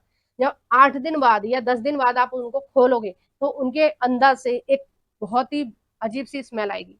ठीक है, वो क्या है, एक तरह से वो बायोगैस ही है। ठीक है, तो चीजों के सड़ने गलने से जो गैस बनती है उसको बोलते हैं बायोगैस, है ना। ढक्कन खोलोगे तो उसमें एक आवाज भी आएगी, जैसे आप उसका ढक्कन खोलते हैं ना, कोई भी कोल्ड ड्रिंक वगैरह का ढक्कन खोलते हैं तो आवाज आती है ना ऐसे, उस तरह से ही आपको महसूस होगा कि हाँ कोई गैस है इसके अंदर। आप करके देखना ये एक्सपेरिमेंट, अगर आपको ये जानना है कि बायोगैस कैसे बनती है। तो जो भी आज आपके घर पे खाना बनाए उसको बंद करके रख देना, या फिर आपके घर गाय भैंस हैं तो उनका गोबर को बंद करके रख देना, फिर आपको पता चल जाएगा कि कौन सी गैस उसमें से बन रही है। ठीक है, चलो नेक्स्ट देखते हैं ज्वारीय ऊर्जा। ज्वारीय ऊर्जा क्या होती है, अब देखिए, हम चलते हैं सीधे पहले भारत के मैप पर, और वहां से हम समझेंगे कि ज्वारीय ऊर्जा क्या हो रही है। वीडियो लंबी हो रही है, छोड़ के नहीं भागना है, देखते रहना है, लास्ट तक टिकोगे तो मंजिल तक पहुंचोगे। ठीक है, तो देखिए, ये समुद्र है और ये क्या है, स्थल है। अब यहां से आपको पता ही है कि दिन में 2 बार बड़ा ज्वार भाटा आता है। ठीक है, यानी कि जो समुद्र है, अब ज्वार भाटा का सबसे ज्यादा लाभ कहाँ होता है, यहाँ पर खंबात की खाड़ी में, कच्छ खाड़ी में, इनमें होता है। तो तटीय क्षेत्र में इसका प्रयोग किया जाता है। तो कभी भी आपको ऑप्शन में दिखाई दे तो आप देख लेना कि तटीय प्रदेश है या नहीं। ठीक है, जहाँ समुद्र का किनारा है वो वाले प्रदेश हैं कि नहीं, उनमें ही ज्वार भाटा से बिजली बनाई जाती है। ज्वार जब आता है तो पानी अंदर चला जाता है, ठीक है, इतना अंदर नहीं जितना मतलब यहाँ तक चला जाता है पानी। पानी जब अंदर जाएगा, ठीक है, तो उससे क्या करेंगे, वो टरबाइन को घुमा देंगे। जैसे अभी मैंने पवन चक्की से बताया था ना कि टरबाइन, ये बाहर पंखा चल रहा है तो अंदर क्या है, एक टरबाइन घूम रही है, उससे लाइट बन रही है और लाइट तार के द्वारा नीचे जा रही है। यहाँ क्या कर रहे हैं, ये पानी से टरबाइन को घुमा रहे हैं। जैसे ही ज्वार आता है तो पानी अंदर से जाता है, ठीक है, अंदर जाता है तो उस पानी, उस बल से क्या किया जाता है, टरबाइन को घुमा लिया जाता है, ठीक है, ज्वार भाटे से इस तरह से होता है। अब बहुत सारे यहाँ पर संयंत्र लगाए गए होंगे अलग अलग स्टेट में, और इसी तरह से होता है, क्योंकि मेन क्या होता है, टरबाइन को घुमाना ही होता है। जो बांध लगाकर, जो डैम बनाकर जो बिजली बनाई जा रही है वो भी एक तरह से इसी तरह से बनाई जा रही है। लेकिन डैम बनाने में इतनी सारी चीजों को करने में मेहनत लग रही है, इसमें मेहनत नहीं लग रही है बहुत ज्यादा, क्योंकि ये तो प्राकृतिक चीज है, ज्वार भाटा आना ही आना है, हो जाता है, ठीक है, इसमें कोई बड़ी बात है नहीं। तो ज्वार भाटे के जरिए क्या करते हैं, टरबाइन को घुमाते हैं, और टरबाइन जब घूमती है तो उससे क्या बनती है, बिजली बनती है, और उस बिजली को तार उस द्वारा हम ट्रांसफार्मर में पहुंचाते हैं, और उससे हम जहां भी हमें पहुंचानी होती है वहां पहुंचा देते हैं। देखो एनसीईआरटी क्या कह रही है इस बारे में, महासागरीय तरंगों का उपयोग या प्रयोग विद्युत उत्पादन के लिए किया जाता है। सक्रिय खाड़ी के आर पार बाढ़ द्वारा बाढ़ द्वार बनाकर बांध बनाए जाते हैं। उच्च ज्वार में इस सक्रिय सीढ़ी नुमा प्रवेश द्वार से पानी भीतर भर जाता है, ठीक है, जब उच्च ज्वार आता है यानी बड़ा ज्वार आता है तो स्पीड से पानी क्या होता है, इस सीढ़ी नुमा प्रवेश द्वार से पानी भीतर चला जाता है, और द्वार बंद होने पर बांध में ही रह जाता है, ठीक है। बांध द्वारा इसे बाहर ज्वार उतारने पर बांध के पानी को इसी रास्ते पाइप द्वारा समुद्र की तरफ बहाया जाता है, ठीक है, फिर बाद में क्या करते हैं, इसे समुद्र की तरफ बहाते हैं। ये जो प्रक्रिया है, इस प्रक्रिया में क्या होता है, टरबाइन घूमती है, ठीक है, जो इसे ऊर्जा उत्पादक टरबाइन की ओर ले जाता है। इसमें नेक्स्ट बोला जा रहा है कि भारत में खंबात की खाड़ी, कच्छ की खाड़ी तथा पश्चिमी घाट पर गुजरात में और पश्चिम बंगाल के सुंदरवन क्षेत्र में गंगा के डेल्टा में ज्वारीय तरंगों द्वारा ऊर्जा उत्पन्न करने की आदर्श दिशाएं उपस्थित हैं, ठीक है, कहाँ कहाँ, गुजरात में जो दोनों खाड़ी हैं, ऊपर वाली कौन सी है, कच्छ की, नीचे वाली कौन सी है, खंबात की। देखो क वाली ऊपर वाली है और खा वाली नीचे वाली है, ठीक है, और आपके पश्चिम बंगाल में यहाँ पर क्या बनाई जाती है, यहाँ पर ज्वारीय ऊर्जा से लाइट बनाई जाती है। नेक्स्ट है आपकी भूतापीय ऊर्जा, जो पृथ्वी के अंदर ताप है उससे ऊर्जा उत्पन्न की जाती है। देखो आपने कई शॉर्ट वीडियो में देखा होगा कि भगवान की कृपा से यहाँ गर्म पानी निकल रहा है, गर्म पानी में चावल बना रहे हैं, उबाल रहे हैं, है ना, कई जगह ऐसी प्रथा है, चीजें हैं। देखो लोगों की मान्यता जुड़ी हुई है कि भगवान की कृपा हो रही है, इस तरह से कुछ है, ठीक है। तो मेरा उद्देश्य किसी की भी भावना को आहत करना नहीं है, लेकिन मैं आपको वो चीज बता रही हूँ जो एनसीईआरटी में लिखी है, ठीक है। तो एनसीईआरटी इस मामले में क्या कह रही है कि वो जो पानी गर्म हो रहा है ना, जगह जगह कहीं भी पानी खोल रहा है या कहीं भी ज्वाला जल रही है, ठीक है, कई जगह ज्वाला भी जली हुई है, तो उसका जो मेन कारण है, उसका मेन कारण है भूतापीय ऊर्जा, यानी कि पृथ्वी के अंदर की ऊर्जा की वजह से ऐसा हो रहा है, ठीक है। तो उसकी वजह से हो रहा है, जो लगातार ये चीजें हो रही है, और हम लोगों ने उसको आस्था से जोड़ दिया है। देखो है तो भगवान की कृपा, ये जितने भी संसाधन है हमें सारे भगवान नहीं दिए हैं, हमने तो पैदा नहीं करे, चाहे पेट्रोलियम है, चाहे भूतापीय ऊर्जा है, ये सब किसने दिया है, ये भगवान ने दिया है, हवा धूप पानी जमीन, ये सब भगवान ने ही दिया है। लेकिन मैं इसका आपको साइंटिफिक तरीका बता रही हूँ कि ये इसलिए कई जगह ज्वाला जली हुई है, या फिर कई जगह गर्म पानी के स्रोत मिलते हैं, जहाँ पर मेरे को नाम याद नहीं आ रहा है, कोई भगवान शिव का कोई स्थान है जहाँ पर क्या होता है, गर्म पानी है, खौलता हुआ पानी रहता है, और उसमें चावल उबाल कर खाते हैं, ऐसी मान्यता है कि वो भगवान की कृपा है, ऐसा कुछ मतलब मैंने देखा है, देखो शॉर्ट वीडियो में देखा है, मैंने कभी वहां पर जाकर नहीं देखा है, तो इसलिए मैं पूरी चीज नहीं बता सकती। तो ये सब किसकी वजह से होता है, ये सब होता है भूतापीय ऊर्जा की वजह से। नेक्स्ट देखते हैं क्या कहा जा रहा है। पृथ्वी के आंतरिक भागों से ताप का प्रयोग कर उत्पन्न की जाने वाली विद्युत को हम भूतापीय ऊर्जा बोलते हैं, ठीक है। नेक्स्ट इसमें बोला जा रहा है, भूतापीय ऊर्जा इसलिए अस्तित्व में होती है क्योंकि बढ़ती गहराई के साथ पृथ्वी प्रगामी ढंग से तप्त होती है, यानी कि जितना हम पृथ्वी के अंदर जाते रहेंगे उतना पृथ्वी कैसी होगी, गर्म, उसका जो टेम्परेचर है वो बढ़ता रहेगा, ठीक है, पर्पटी है वो कम गर्म है। अगर हम मेंटल की बात करेंगे तो पिघली हुई अवस्था में वहां पर जितना भी लावा है वो तैर रहा है, तो जो मेंटल अवस्था है, वो मेंटल जो पड़ते हैं हमारी पृथ्वी की, वो कैसी है, पिघली हुई अवस्था में है। अब सोचो ये जो खनिज है ये पिघली हुई अवस्था में है, तो इन खनिजों को पिघलाने के लिए हम इनको भट्टी में इतना सारा कोयला वगैरह का यूज कर रहे हैं, ठीक है। और वहां पर क्या है, खनिज ऑटोमेटिक पिघली हुई अवस्था में है, तो उसका टेम्परेचर कितना ज्यादा हाई होगा। ठीक है, तो इसी ऊर्जा से हम क्या करते हैं, भूतापीय ऊर्जा प्राप्त करते हैं। अब नेक्स्ट कहा जा रहा है, यहाँ भी भूतापीय प्रवणता अधिक होती है, वहां उथली गहराइयों पर भी अधिक तापमान पाया जाता है। ऐसे क्षेत्रों में भूमिगत जल चट्टानों से ऊष्मा का अवशोषण कर तप्त हो जाती है। यह इतना तप्त हो जाता है कि पृथ्वी की सतह को सतह की ओर उठने लगता है। ठीक है, तो यह भाप में परिवर्तित हो जाता है, यानी कि ये क्या बन जाती है, भाप बन जाती है। उस ऊष्मा की क्या बन जाती है, भाप बन जाती है। इसी भाप का उपयोग टरबाइन को चलाने के लिए तथा विद्युत उत्पन्न करने के लिए किया जाता है। अब देखो, चाहे पवन ऊर्जा से हो तो देखो उसमें जो पंखे लगे होते हैं, पंखड़ियां लगी होती है, उससे भी टरबाइन हिलाई जाती है। और जो डैम होते हैं उससे भी टरबाइन हिलाई जाती है, ज्वार भाटा से भी टरबाइन को चलाया जाता है। और यहाँ क्या कह रहा है, भूतापीय ऊर्जा से भी टरबाइन को चलाया जाता है। ये सारी क्या तरीके हैं टरबाइन को चलाने के, क्योंकि बिजली किससे बनती है, टरबाइन के घूमने से बनती है। ठीक है। और अगर हमारे पास ये सारे साधन नहीं है तो बहुत पुराना चला आ रहा है हमारे यहाँ क्या है, कि कोयले को या पेट्रोल को जलाकर भी हम टरबाइन को घुमाते हैं। ठीक है, नेक्स्ट है, भारत में सैकड़ों वर्षों से क्या है, पानी, गर्म पानी के चश्मे हैं। गर्म पानी के चश्मे यानी गर्म पानी की झील या तालाब हम बोल सकते हैं। ठीक है, गर्म पानी के तालाब है, सॉरी झील नहीं तालाब है, गर्म पानी के क्या है, तालाब है, जिनका विद्युत उत्पादन में प्रयोग किया जाता है। ठीक है, भूतापीय ऊर्जा के दोहन के लिए भारत में दो प्रायोगिक परियोजनाएं शुरू की गई हैं, यानी कि दो जगह ये परियोजना शुरू की गई है। पहला कहाँ है, हिमाचल प्रदेश में मणिकरण। ठीक है, दूसरा कहाँ है, लद्दाख का पुलगा। पहला कौन सा है, हिमाचल का मणिकरण, और दूसरा क्या है, लद्दाख का पुलगा घाटी। ठीक है, तो यहाँ ये दो स्थान है जहाँ पर इसके द्वारा, ये जो भूतापीय ऊर्जा है इसके द्वारा ऊर्जा प्राप्त करी जा रही है। अब देखो नेक्स्ट जो हेडिंग है, नेक्स्ट हेडिंग है आपका ऊर्जा संसाधनों का संरक्षण। ठीक है, अब हमें ऊर्जा संसाधन का संरक्षण किस तरह से करना है, वो इस हेडलाइन में या इस पैरा में कहा गया है। और ये काम मैं आपके ऊपर सौंप रही हूँ, क्योंकि वीडियो वाकई में बहुत लंबी हो गई है ना, तो अपलोडिंग में भी प्रॉब्लम हो जाएगी और आपको देखने में भी।